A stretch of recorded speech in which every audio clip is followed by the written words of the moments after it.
درنو دوستانو زما په چینل کې د ګډون لپاره د همدې ویډیو لاندې د سبسکرایب دا بټن کلیک کړئ. له دې وروسته د زنګ بټن کېکاږئ. له دې سره به تاسې هر ورځ ما نوې ویډیو ترلاسه کوئ او له خپرېدو به یې خبرېږئ. دا کار د مهربانۍ له مخې وکړئ. السلام علیکم. زه عبید الله حسام یم.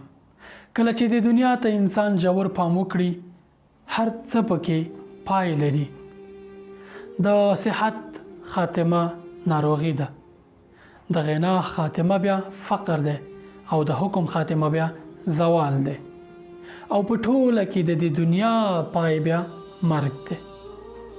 تاسې لسګونه کلونه ژوند کړی دی خو اوس پوهیږئ چې تیر ژوند څه ډول و. هر څه درته جوته دي. د یو استرالیایي ځوان د ژوند کیسه درته کومه، خو تر هغې مخکې غواړم د پیغمبر صلی الله علیه وسلم یو واقعه درته بیان کوم چې د دنیا اصلي تعریف یې کړی دی. یوه ورځ هغه صلی الله علیه وسلم ویده و. کله چې راپاڅېدو د بوریا یا د هغه څه چې دی پې ویده و د هغې چاپې په مبارک مخ باندې پاتې شوی و. صحابه رضی الله عنهم ورته وړاندیز وکړو چې کاش کې موږ درته یو بستر جوړ کړو، یو آرامه بستر درته جوړ کړو تر څو پې ته راحت او هوسا خوب ولرې. پوهېږې هغه صلی الله علیه وسلم ورته څه وویل؟ ما لی وللدنیا ما انا فی الدنیا الا کراکب استظل تحت شجرة ثم راح وترکها. ما لی د دنیا څه؟ د دنیا مثال دا دی چې یو مسافر پر لاره تلونکی مسافر د یوې ونې د سیوري لاندې یو څو ګړۍ یا یو څو شیبې آرام وکړي، بیا یې پرېږدي او ترې لاړ شي. د دنیا حیثیت همدا دی. دا دنیا فانی ده او هیڅ حیثیت نه لري چې انسان دې پرې آخرت له لاسه ورکړي. مسلمان مؤمن باید د دواړو ترمنځ تعادل وساتي. هم باید دنیا ته پام وکړي، هم باید آخرت ته. که یوازې دنیا ته پام کوئ آخرت پرېږدئ دا هم سمه نه ده، او که یوازې آخرت ته پام کوئ دنیا درنه هیروي دا هم د اسلامي شریعت مخالف کار دی.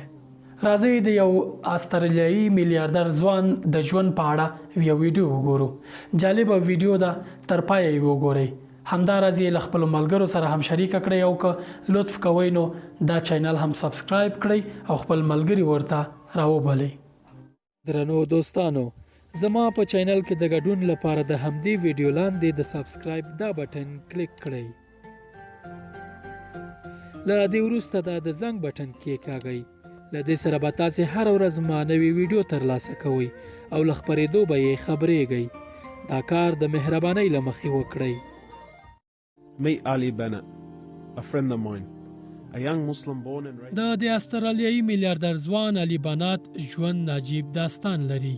لا تاسې هیله کوم چې دا ویډیو تر پایه وګورئ. ډېر څه به ترې زده کړئ. له مالي اړخه د علي بنات ژوند بریالی و. د دنیا تر ډېرو یې هوسا ژوند درلود، خو د ژوند په وروستیو کې ډېر بدل شو. اوس د کوم ژوند پړاو ته رسېدلی او څه در شوي؟ د ژوند په دې برخه کې الله پاک ماته ډالۍ راکړه. الحمدلله. زه یې په ټول بدن کې د سرطان په ډالۍ ونازولم. تر دې وروسته مې پریکړه وکړه چې خپل ژوند بدل کړم او ټول ژوند غریبانو سره مرستې کولو ته وقف کړم. ولې سرطان ناروغۍ ډالۍ ګڼئ؟ الحمدلله. ډالۍ ځکه ده چې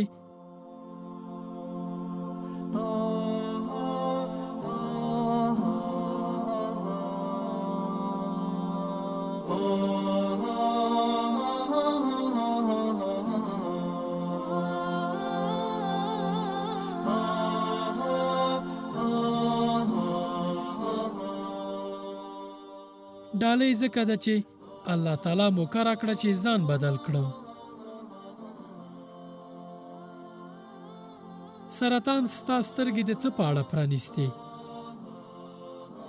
سبحان الله. په ژوند کې هر څه ته آن عادي شیانو ته لکه د پاکې هوا تنفس کولو ته مې هم سترګې پرانیستل شوې. د دې ناروغۍ مو څومره موده کیږي؟ علي بنات ته ډاکټرانو ویلي و چې یوازې 7 میاشتې به ژوندی وي.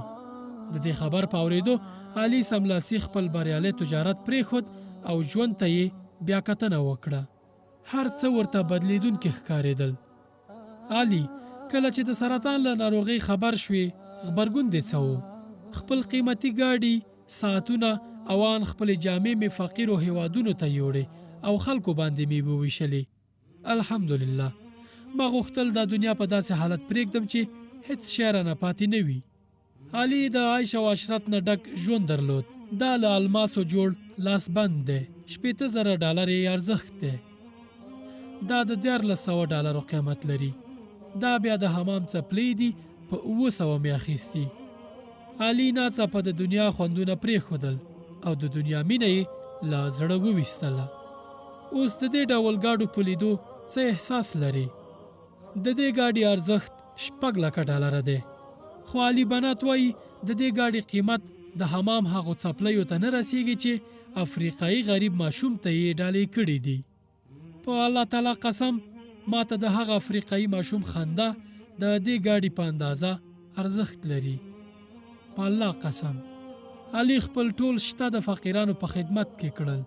افریقا ته له تلو وروسته یې د مسلم اراوند د ورلد په نوم یو خیریه بنسټ جوړ کړ. له دې لارې به یې غریبو هیوادو کې جومات، مدرسې او نور شیان جوړول. که څه هم ډاکټرانو علي ته 7 میاشتې د ژوند وخت ورکړی و، خو الله تعالی ورته د 3 کالو شاوخوا د ژوند کولو موقع ورکړه.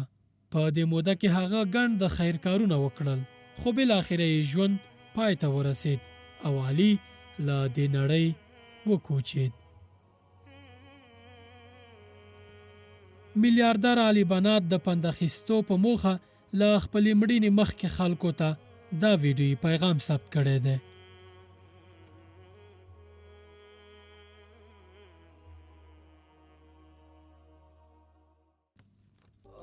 لکه څنګه چې تاسې پوهیږئ، الحمدلله زه نور له دې دنیا لاړم. زه خویندو او ورونو ته یو پیغام لرم.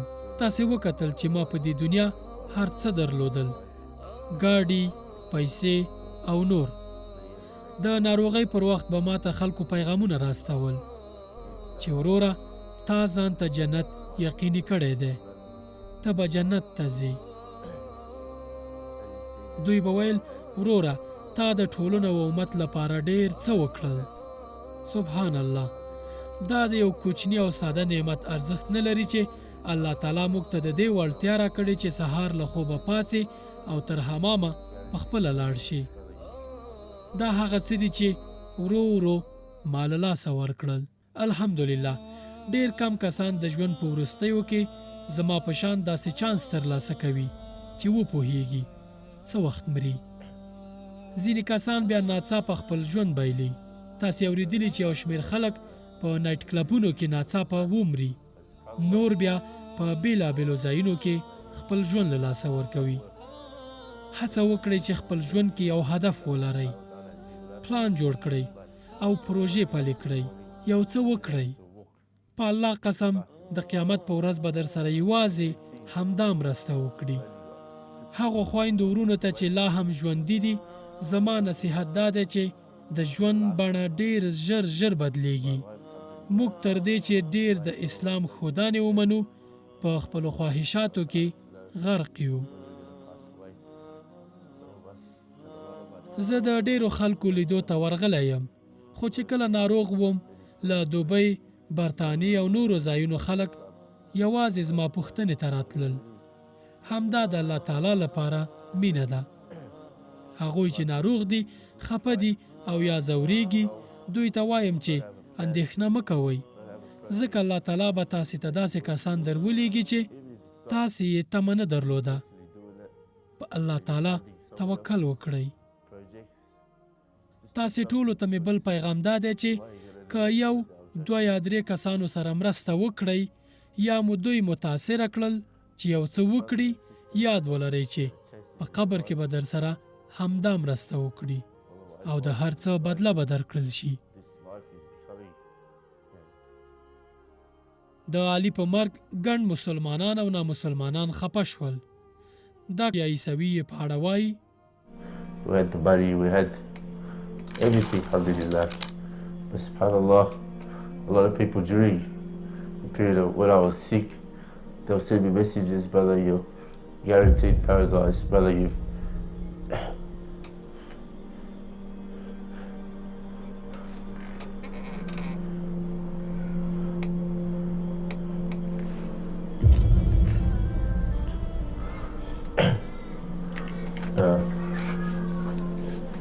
brother, you've done so much for the community, for the ummah, but subhanAllah, this.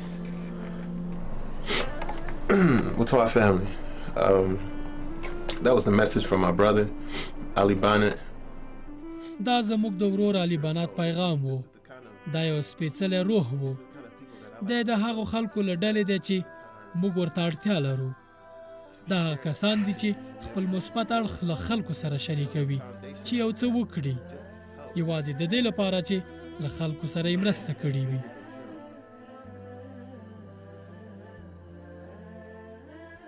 په پایله کې راځئ دا ووایو چې د علي بنات له ژونده موږ څه درسونه اخیستلی شو.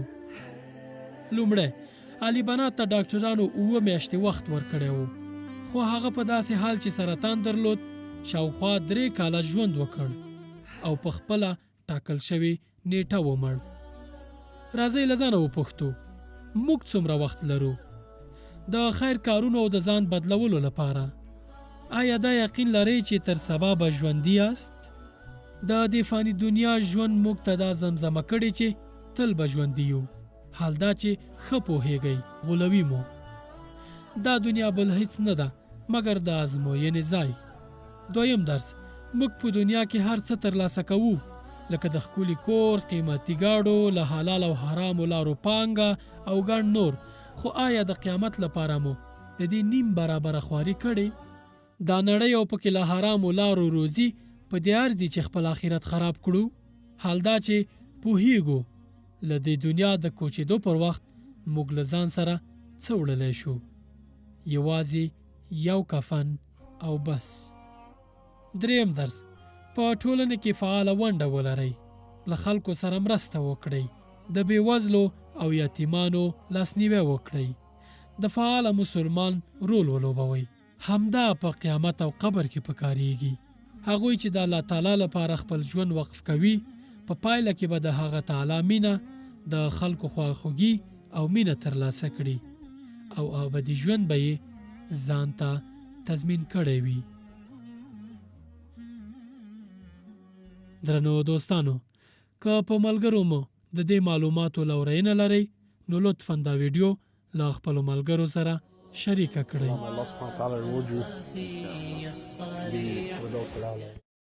درنو دوستانو، زما په چینل کې د ګډون لپاره د همدې ویډیو لاندې د سبسکرایب دا بټن کلیک کړئ. له دې وروسته دا د زنګ بټن کېکاږئ. له دې سره به تاسې هره ورځ ما نوې ویډیو ترلاسه کوئ او له خپرېدو به یې خبرېږئ. دا کار د مهربانۍ له مخې وکړئ.